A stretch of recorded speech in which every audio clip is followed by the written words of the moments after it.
Hey there, welcome to Radio Unibe 98.3 FM. Seated right in front of you is Ampon Bismaku. For short, Ampon B. Here we say we are the ultimate in campus radio. I entreat you all to be listening to Radio Unibe 98.3 FM. And your Radio Unibe, forget about it.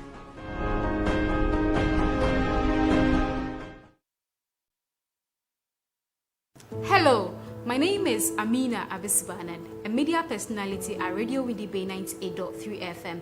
Kindly follow us on all our social media handles. You can find us on YouTube, Twitter, Facebook, Instagram, TikTok. Follow us on www.uew.edu.gh. We are the ultimate in campus radio.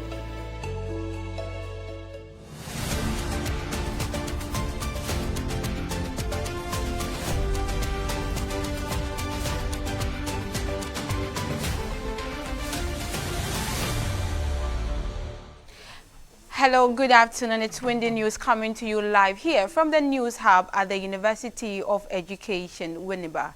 Coming up, President Mahama said to begin thank you tour in Volta region. Minority leader Fenyo Markin calls for waiver of admission fees for level 100 students. University of Education, Winneba begins postgraduate and undergraduate student orientation today. And in business, Winneba fishermen expresses concerns over premise fuel shortage. On the foreign front, Kenya relaxes travel rules for African visitors. We have details of these stories and many more coming up in the bulletin.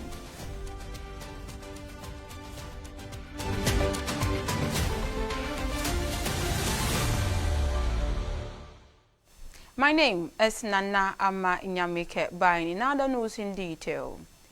President John Mahama is scheduled to travel to Volta region on Friday, January 24, to thank the locals for their support during the general election in 2024. The Volta Regional NDC Communication Officer, Kafui Agbeleze, said in a press release that the president will pay a courtesy visit to Volta region in recognition of the overwhelming support and trust demonstrated by the chiefs and people of the region during the December 7th election. Mr. Agbeleze said the tour will be held in the regional capital. Now, away from that particular story, the minority leader of parliament, Alexander Fenyo Markin, has voiced doubt about the Mahama administration's ability to keep its promise to pay for first-year public university entry fees. Fenyo Markin asked why parents and students were still having difficulty paying these fees after the government had pledged to cover the charges after approval of ministerial nominees on Tuesday, January 21, 2025. In particular, he cited the reaction from Haruna Idrisu, the education minister designate, who said that the students had already paid their entry fees would receive their money back later in the year.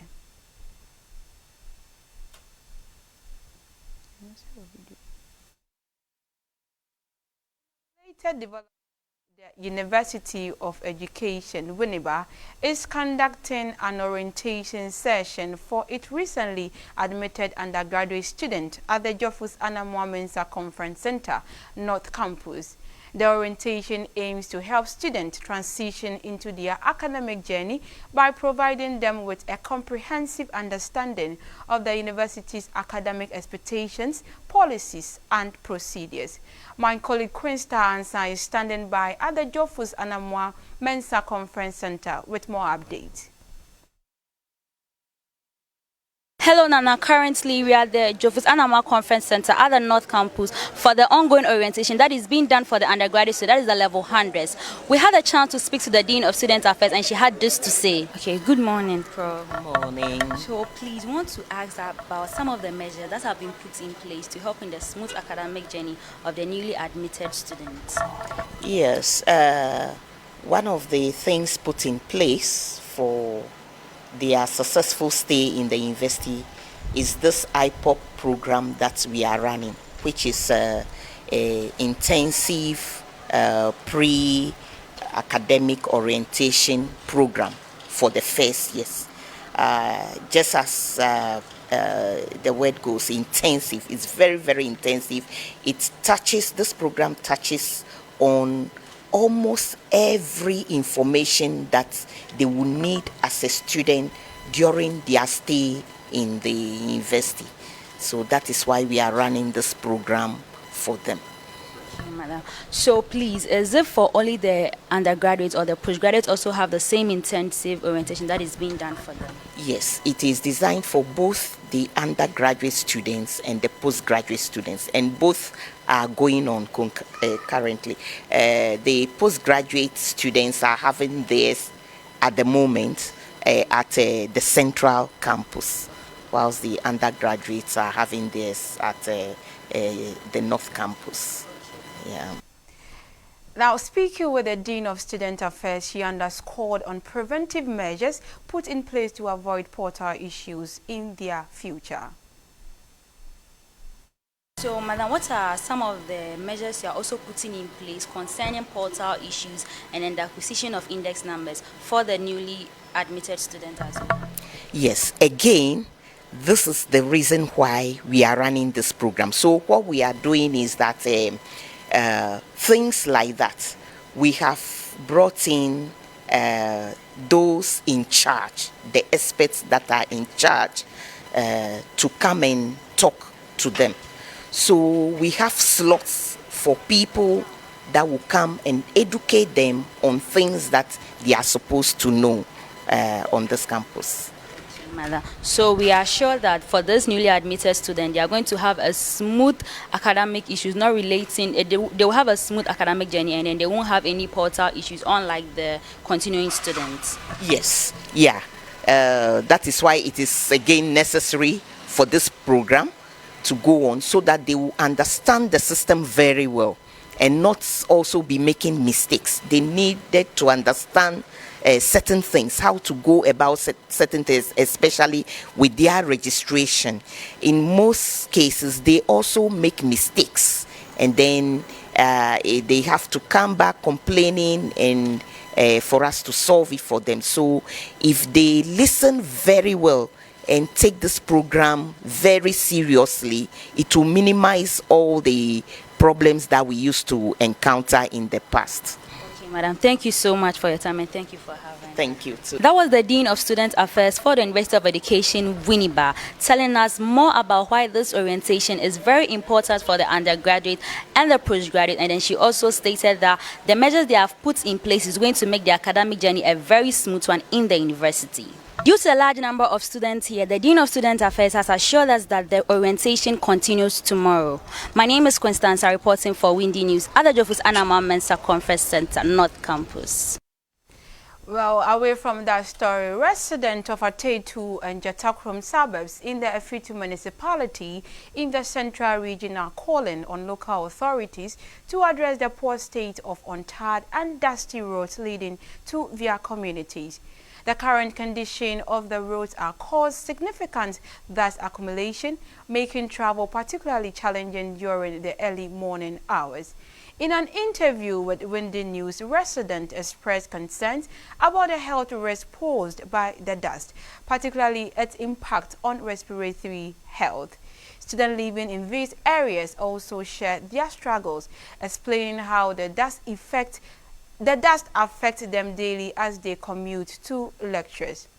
To provide immediate relief, community members are urging authorities to implement temporary measures such as regular sprinkling of water on the roads. They believe this step could help minimize the dust, improving both travel conditions and reducing the health challenges associated with prolonged exposure. Say it do sometimes here, my area be brave baby as once a bit me bowa. Oh, it be so crying kata any other. The guardhouse was here, you said, if you know, stores so crying, you grab a product like say, wow,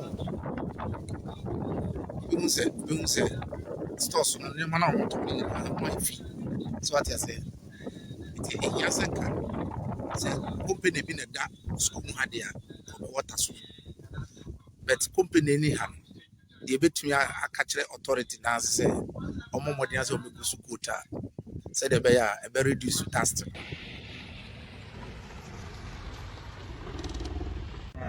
So the road to Dr. Krumah is very dusty and it affects students.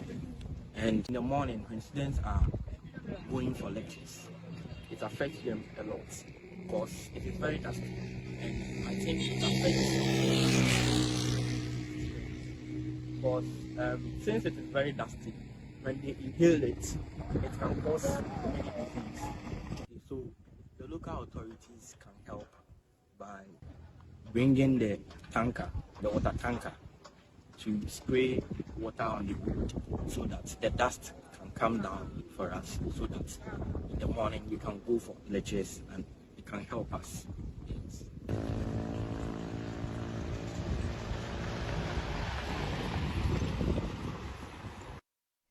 That particular story was written by my colleague Quensta Ansa.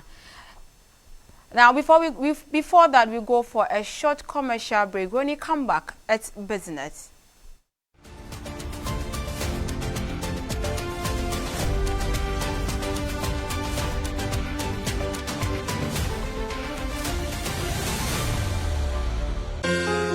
Hey there, welcome to Radio Unibe 98.3 FM. Seated right in front of you is Ampon Bismarck, so for short Ampon B. Here we say we are the ultimate in campus radio. I entreat you all to be listening to Radio Unibe 98.3 FM. And your Radio Unibe, dear, forget about it. Hello, my name is Amina Abisibanan, a media personality at Radio Widibe 98.3 FM. Kindly follow us on all our social media handles. You can find us on YouTube, Twitter, Facebook, Instagram, TikTok. Follow us on www.uew.edu.gh. We are the ultimate in campus radio.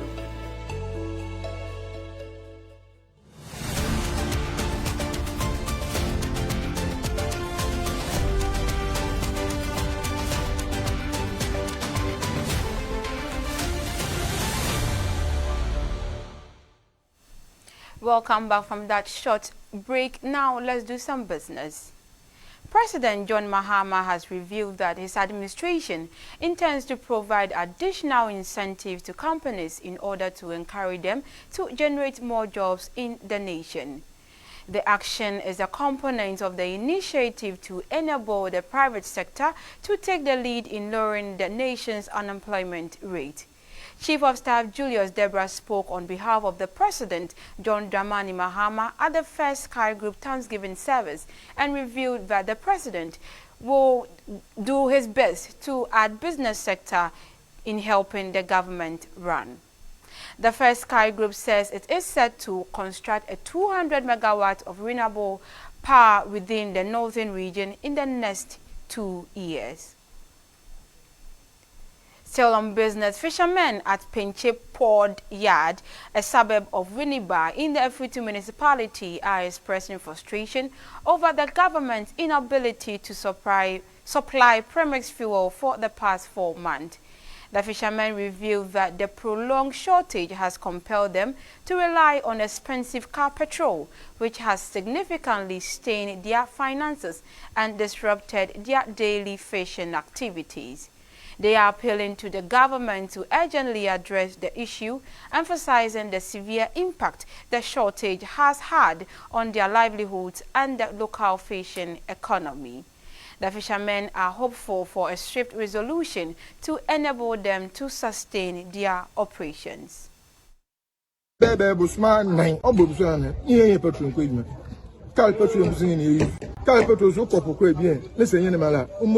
Almost 60 million. 60 million. And you know, was soon. And I really man. And I'm very so. Ordinance was say that's if you ever was with us. I'm going to a very easy. No good secretary. No say, Yamina Angus and Odi. You see, you to Nkade. Zoloko, about your Oman. Ebiana, no cry. Vayasun Biama, which may be Elka between Ibina, so. But now you know, he says, oh, it's your patrol. Now, on prize a patrol. Baby was running a patrol.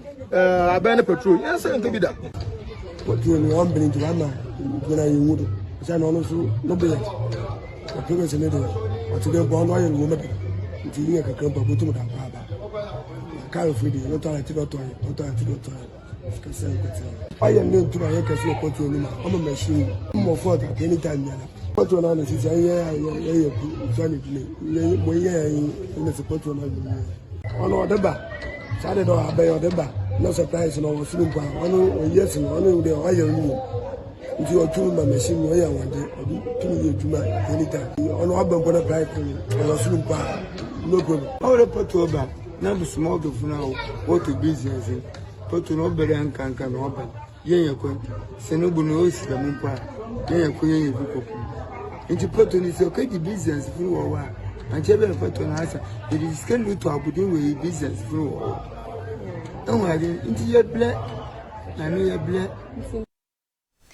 That story was brought in by Florence Kwanzaa and Sandra Manfo. Now, Anthony Kwesi Sarpong, a senior partner of KPMG, has been named Acting Commissioner General of the Ghana Revenue Authority by President John Dramani Mahama. Section 13 of the Ghana Revenue Act 209, Act 791, and Article 195 Section 1 of the Constitution were followed in making the appointment. According to the statement, the nomination is contingent upon the Governance Board's constitutionally mandate advice, which was obtained after consulting the Public Service Commission. It also stated that the appointment will begin on Tuesday, January 21, 2025, and asked Mr. Sarpong to respond within 14 days, indicating whether he accepts or rejects the position. We go for a short breather. When we come back at sports.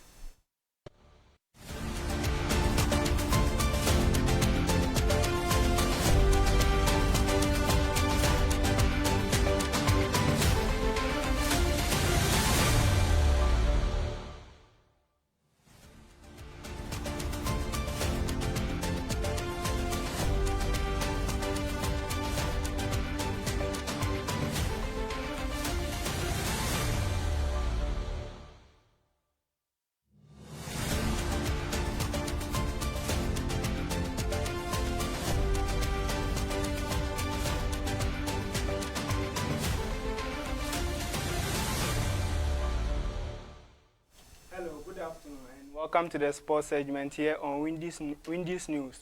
My name is Ronaldo Jansi. To our story. The 28th GUSA Games, University of Cape Coast 2024, that was held from 3rd to 18th January this year, had University of Education placing 3rd overall. Our reporter Florence Kwanzaa is at the council to let us in on the victorious contingent, paying a courtesy call to the management of university.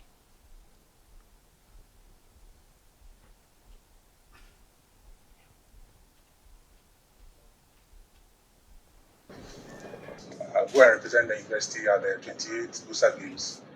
And once we are back, it is proper that we report back to management as to what transpired in Cape Coast. So we went with 270 athletes and 40 officials. And when all was said and done, we placed 3rd with 14 gold medals, 18 silver medals, and 9 bronze medals. We placed 1st, badminton men and women were 1st, handball men and women were 1st, goalball men were 1st, table tennis women were 1st. And the university is so much proud of them. This achievement will go a long way to put the university's name in the limelight.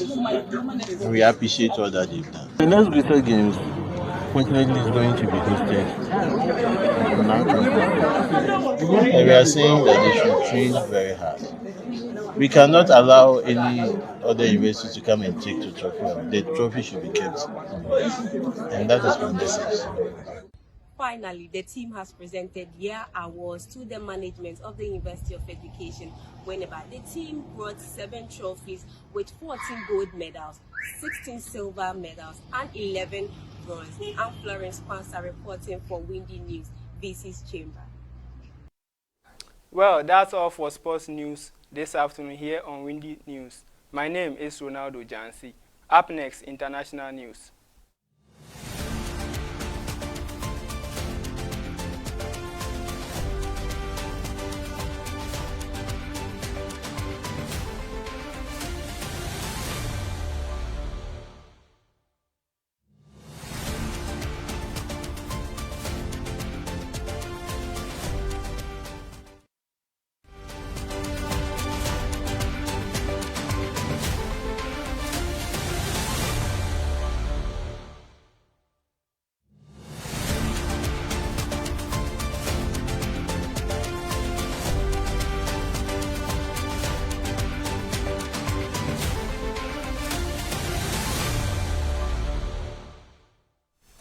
Welcome back from that short breather. Now let's go to the international arena. Kenya will allow citizens of nearly all African countries to visit without needing prior authorization, according to a new directive by the cabinet. Last year, Kenya introduced a visa-free policy that required most visitors to apply online for authorization before leaving the country.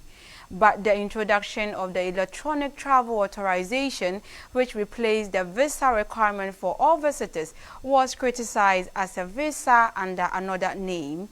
On Tuesday, a cabinet statement said the ETA would be dropped for all African countries except Somalia and Libya due to security concerns. Despite introducing the ETA, Kenya fared worse in the latest ranking of how open it is to visitors, dropping 17 places to 46th out of 54 nations in the 2024 Africa Visa Openness Index.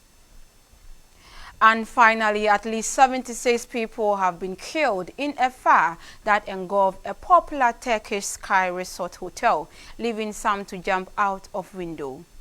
The fire broke out at the wooden-clad 12-story Grand Cartel Hotel in Bolu around 3:27 local time during a busy holiday period when 234 people were staying there. An initial toll of 10 dead was raised significantly in the hours after the fire by Turkey's Interior Ministry. At least 2 people died after trying to jump to safety. It took 12 hours for the fire to be put off. 9 people have been arrested, including the owner, the Justice Minister says. Before we end the news stories, a recap of the stories that made headlines.